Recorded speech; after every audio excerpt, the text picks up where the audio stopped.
आई त्यानं मला मारलं, आई त्यानं माझं खेळणं घेतलं, आई तो माझ्याशी खेळतच नाहीये. मुलं अशी तक्रार करत राहतात आणि मग दिवसभर आईला जज बनून राहावं लागतं. एक साधा विचार करा, प्रत्येक भांडणात आईनं जज बनणं खरंच गरजेचं आहे का?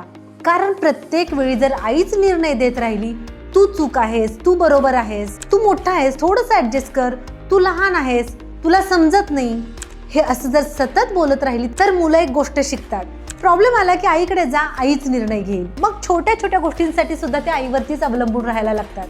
म्हणून पुढच्या वेळी जेव्हा भावंड भांडताना तक्रार घेऊन आली तर तुम्ही लगेच जज बनू नका. त्यांना शांतपणे विचारा, तुम्हा दोघांना नेमकं काय हवं आहे. मग यावरती तुम्ही दोघं काय सोल्युशन काढू शकता. सोल्युशन त्यांच्याकडून येऊ द्यात. कदाचित एखाद्याला थोडंसं वेट करावं लागेल, एखाद्याला गोष्टी शेअर कराव्या लागतील, किंवा एखाद्याचा टर्न पहिला येईल, एखाद्याचा दुसरा येईल, पण सोल्युशन त्यांच्याकडून येऊ द्यात. आणि प्रत्येक वेळी मूल मोठं आहे म्हणून त्यानेच सॅक्रिफाईस करायचं असं नाही. तुमचं काम मुलांना सोल्युशन देणं नाही तर त्या सोल्युशनपर्यंत जाण्यासाठी मदत करणं आहे. कारण उद्या भविष्यामध्ये प्रत्येक अडचण सोडवायला तुम्ही त्यांच्यासोबत असणार नाही आहात.